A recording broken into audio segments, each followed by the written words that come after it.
battle has ended.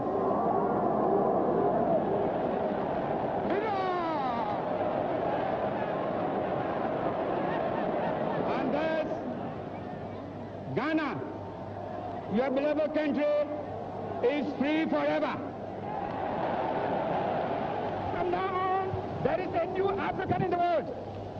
That new African is ready to fight his own battle and show that, after all, the black man is capable of managing his own affairs.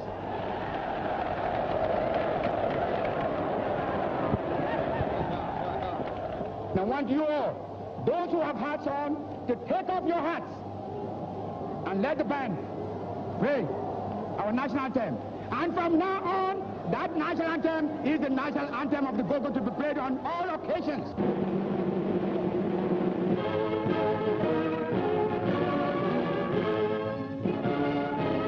"60 years ago, Ghana was freed from the shackles of her colonial masters.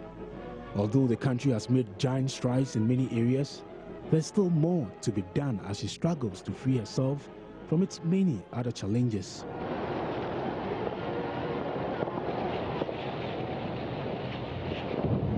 Poor housing, a debt-ridden health system, a depreciating currency, and a troubled education. We live in a world of contradictions. These contradictions, however, keep the world going. Let me explain what I mean. Ghana is a small but very dynamic, independent African state. We are trying to reconstruct our economy and to build a new, free and equal society. To do this, we must attain control of our own economic and political destinies. Only thus can we create higher living standards for our people and free them from the legacies and hazards of a colonial past and from the encroachments of neo-colonialism. Yeah.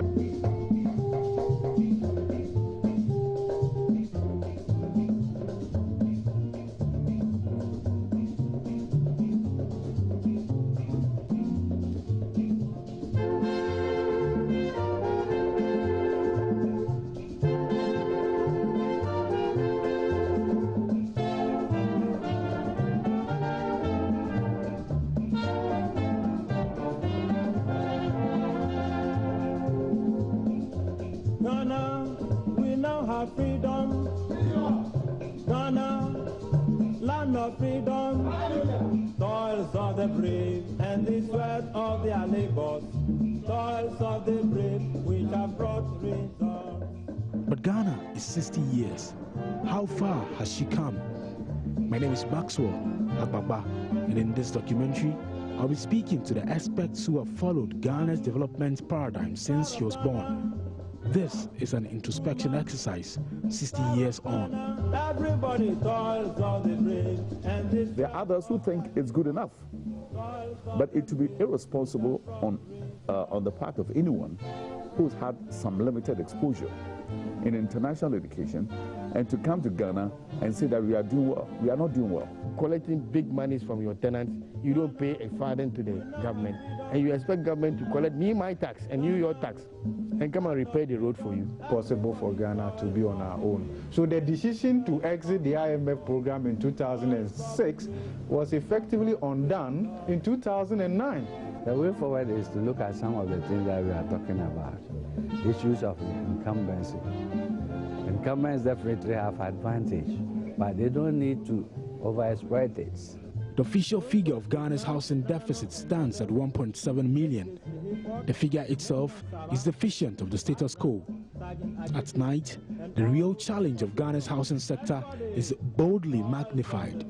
Some people in the capital city, Accra, find respite on cardboards. Others also find solace on the hard concrete floor in front of shops. Former Chief Rent Controller at the Ghana Rent Control Department, Mr. Adosoyin Dumbo, tells me about President Nkrumah's commitment to end the housing problem In Ghana, he also talks about the dollarization of the cost of housing by some owners. Nkrumah set up the State Housing Corporation and Tema Development Corporation just to alleviate this kind of sufferings of Ghanaians. In his time, yes, the houses were built. If you go to Tema, most of the people who own these houses in Committee 1, Committee 2, Committee 3, up to Committee 7, they are ordinary Ghanaians. TDC, the houses they are building now, the landmarks they are creating out, is not for me and you. It is for the elites. I can even say it's not even for Ghanaians. It is for the foreigners. How can you even they sell it in dollars? You go and buy a piece of land, $20,000. Do we spend dollars in Ghana here from the government? Yeah, it should start from the government, the parliamentarians, the ministers. They charge in dollars. Starting from the parliamentarians, they are lawmakers and they are violating their own law. You know very well that you have passed a law. Your August House have passed a law that no landlord should charge more than 6 months. And you go and charge more than 6 months. And then you take in dollars. So how do you expect the ordinary Ghanaian on the street to do? And government also charge their property to foreigners in dollars.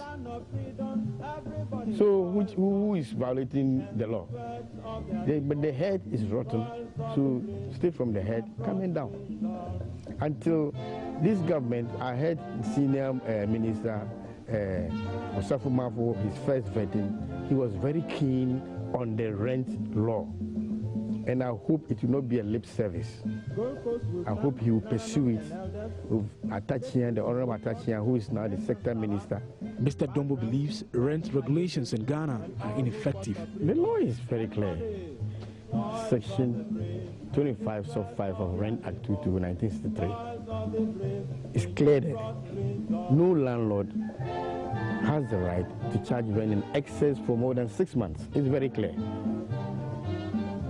But the enforcement of it, it just said so. And then you say you'll be guilty of an offense upon conviction. That's why it ends there. They never give the fine, the deterrent fine that will make the rent officer prosecute. You see, it is the current law, the draft rent law, the draft rent bill 2010. We have some penalties in there, deterrent penalties in there, that if you commit this by taking more than the excess stipulated rent as stated by law, you will find certain penalties in here and there, go to prison here and there. But the current law as it stands, say you will be convicted, you will be committing a crime, and upon conviction, you'll be fined in those days £50. And it ends there. So it wasn't enough to give the rent officer, the rent officer was not given powers to prosecute. You send it to court, it ends there. The court will enforce it.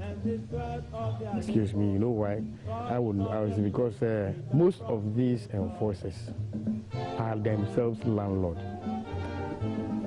So they will tell it that who in Ghana control rents. It's an open market. But the word control, it means it determines the affordable rent to be paid by business communities and then citizens who are renting. So that the citizen renting will not suffer at the hands of the landowner. In Nkrumah, there's no wrong. In Nkrumah, there's no wrong. Live forever, live forever, Nkrumah never die. Ghana's education system has a checkered history.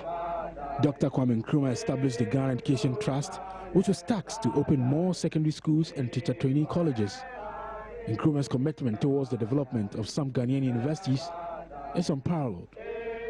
60 years on, what is the state of the education system Dr. Kwame Nkrumah left behind? Anis Hafa is an educationist.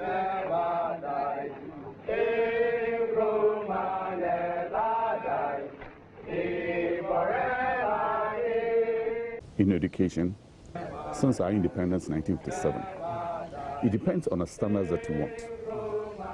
If you want superior standards, then of course there's a lot that has to be done, especially when you compare the progress that you've made with the nations that became independent about the same time as we became independent. I mean, you're looking at Singapore, South Korea, and the rest of it. If you make those comparisons, then we are quite primitive. The politicization and the back and forth with the duration of Ghana's second cycle education is one of the low moments of the sector. And this Hafa believes the number of years students stay in school does not matter. You know, that is really the lack of vision on the part of politicians. And when I talk about politicians, I don't mean party A or party B. I'm talking about politicians generally, where they have very limited view of what quality education is. Now, the example I'll use is this. I went to school in France. We had the O-levels and the O-levels at that time. And my formative years were spent in secondary school from Form 1 to Form 5. And that's when you are in Form 1 and there's someone in Form 5, anytime you have difficulties in terms of homework and that sort of thing, they will help you. And in fact, even in the evenings when we were doing night studies, the seniors were there to help you. The situation that we have now, it's American. I mean, I taught high school, junior high school and high school in America, where after you have a junior high school of 3 years and senior high school of 3 years. And after that, at the age of 18, 19, young people progress to go to university. But then the issue is this. Sometimes it's not so much the amount of time that you spend.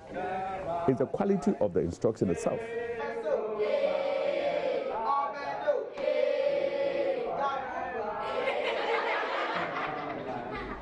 The author of numerous articles on Ghana's education system says the worst thing that could happen to anybody is theory-based education.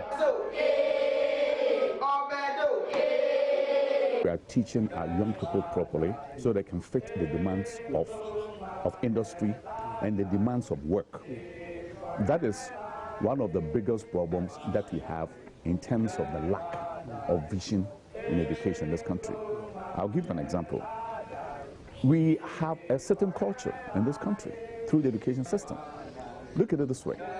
If you're in lower primary, it's a matter of 3 years. You sit in a classroom copying lessons back and forth for 3 years. Then you go into upper primary. You do the same thing. You are sitting and copying things off the board. That's 6 years. You go to junior high school. That's another 3 years. You're sitting and copying, that's 9 years. And then you go to secondary school. You are sitting another 3 years. How many years is that? You know, that's about 12 years. And then you go to university, and for the next 4 years, you are sitting and listening to lectures for another 4 years. That is the worst thing that we can do to a human being. The government of Ghana will fund the cost of public senior high schools for all those who qualify for entry from the 2017-2018 academic year onwards. Free SHS will mean that in addition to tuition, which is already free, there will be no admission fees. But what are Mr. Hafa's views on free SHS education to be rolled out by President Akufo-Addo in September? I don't want to personalize this business. All the parties tend to say the same thing in different ways. Health is free. Education is free. If you want to go to health, you think health is free, with your national health insurance scheme, go and see if you can get it and see how much it's going to cost you. Free can be very expensive in the long run, because when you take into account the element of quality, quality is hardly free. If you want to resource teachers properly, it costs money. If you want teachers to come into an environment where there's equipment in the classrooms, there's equipment in the labs and so on, it's not free. It's very expensive. Unless there's a way where, I have yet to see this, where we need all the elements that we want to improve education, then we want to see how quality will work out. But I'll tell you this, there are market women who ignore this free business that we're talking about and put their children in public school, private schools, and pay for it, because they don't have any confidence in the so-called free education that we preach. In the struggle of CPP, there is victory. before us. Forward, ever, backward, never, in the name of grace. Dr. Kwame Nkrumah knew industrialization was one of the main drivers of the economy. To this end, conscious efforts were made by his socialist government to reach the goal of a booming economy. The construction of the Volta hydroelectric dam was to provide cheap source of power for the industries. Dr. Nkrumah also invested in the development of infrastructure.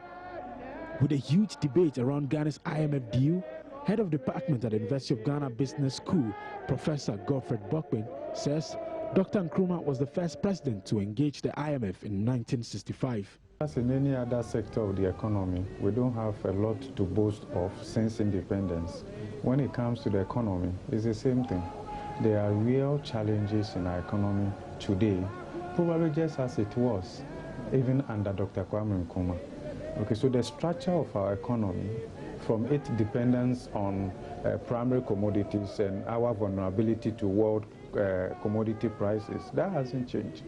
In fact, if you look at the history, you will learn that it was Dr. Kwame Nkrumah who first approached the IMF for a fund-supported program, actually in 1965, except that he rejected that offer because of the conditionalities that were attached.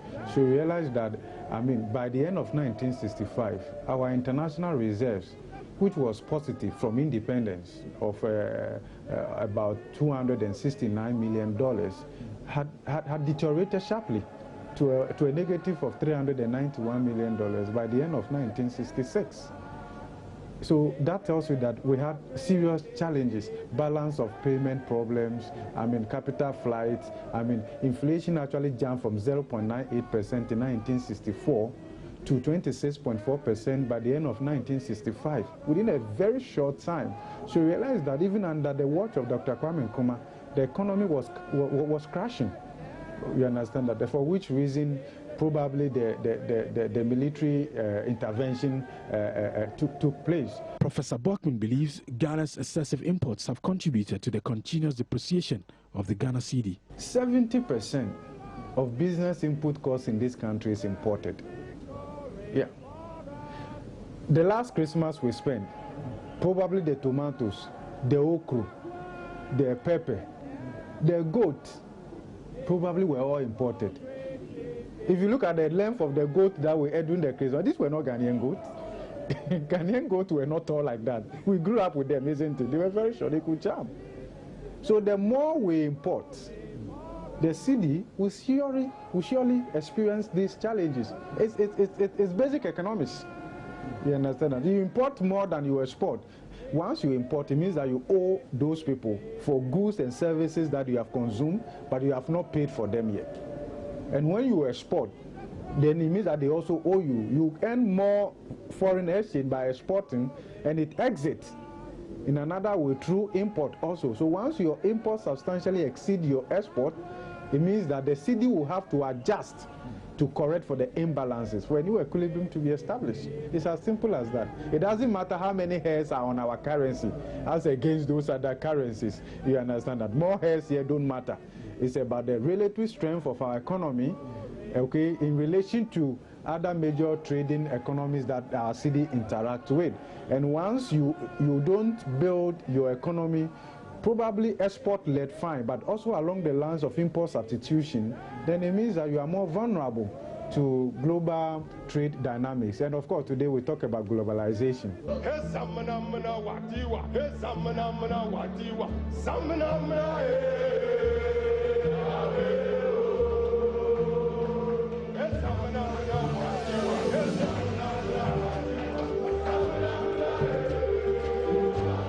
Ghana returned to multi-party democracy in the year 1992. The political journey to democratic rule has been checkered. The pluralism of political parties will now mean an avalanche of choices for electorates.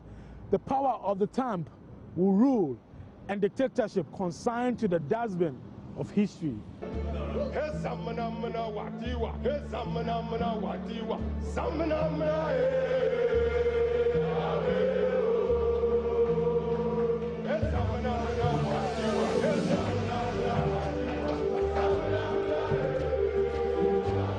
An electoral historian and lecturer at the University of Ghana, Mr. A.K.D. Frimpong, walks us through Ghana's political journey and some of the country's electoral reforms. It's important to note that we had 3 elections before independence. And in those 3 elections, the Convention People's Party won. So by independence, it was the CPP which was in power. And 3 years later, in 1960, we changed over to a Republican system where we are going to have a president. 6 years on, Nkrumah was removed from power. And after 3 years of military rule, we had another election, which brought Buzia and his Progress Party to power. They were there for 27 months, and a coup overthrew them. After another 7 or 8 years, we went back to power, and the man again came, and he was also there for 27 months. So you will see that over that period, elections were few and far between. From 1992 now, we have had 7 consecutive elections. From the 1992 election, which was effectively an attempt by the then PNDC to chart what I've described as a transition of self-succession. The PNDC effectively metamorphosed into the NDC. And that election had many programs. Opaque ballot boxes, the fact that the PNDC kept the whole timetable to its chest, and a whole lot of issues. And it was for these reasons that the opposition boycotted the presidential election. And effectively, we had in that first parliament 189 NDC members, which people have described as a rubber stamp parliament. But it is most interesting that from 1993, attempts were made to deal with the electoral programs. The Inter-Party Advisory Committee was formed, which was made up of the Electoral Commission, members of the ruling alliance, and also the opposition. And the job that the IPAC did was for them to come together, talk about the electoral programs, and find solutions to them. It is important to note that it was only an advisory council. Its decisions were not binding on the Electoral Commission, and yet many of the good decisions taken were put in the electoral reforms. We were talking about opaque ballot boxes. We now have transparent one. There was complete ID cards. We now have photo ID cards. In fact, any reform that has come to our electoral system since 1992 has been through the efforts of IPAC. And I'm saying that it was a very major factor in our progress as far as elections are concerned. With some of these reforms, in 1996, Lawrence at the NDC won again. And yet, the opposition parties this time accepted the results. Have freedom, Ghana, land of freedom, toils of the brave. But what are the challenges with Ghana's quest to improve her democratic credentials? Mr. Frimpong believes the presidential term of 4 years makes politicians more accountable. Right, in talking about all those positives that I elaborated, there are still problems. Take even the issue of rejected ballots. In almost all our elections, if there was a party called rejected ballot party, it will always become third, which means that we have not taken our time to imbibe the ethos of politics. You also remember that every 4 years we live on tenterhooks. We are so much afraid whether the elections was going to go right. Sometimes deliberately, the threat of violence is used as a campaign strategy. And that is not good. It is not one of the ethos of electoral democratic elections to be threatening people every election, to make the people live on tenterhooks. There are these pockets of violence which goes on. There is also the issue of incumbency, abuse of incumbency. But fortunately for us in Ghana, on 3 occasions, it has been proved that incumbency is not always an advantage. You can spend all the money, you can do all that you want, but Ghanaian voters in their wisdom will do what they think they should do. Have freedom, Ghana, land of freedom, toils of the brave and the sweat of their labor. It has been a long journey of ups and downs, but Ghana has managed to stay afloat in the ocean of power crisis and other challenges. As the 60th anniversary theme, Mobilizing for Ghana's Future, suggests it is time to re-engineer a country teetering on the cusp of economic crisis. Freedom, Ghana, land of freedom, toils of the brave and the sweat of their labors, toils of the brave.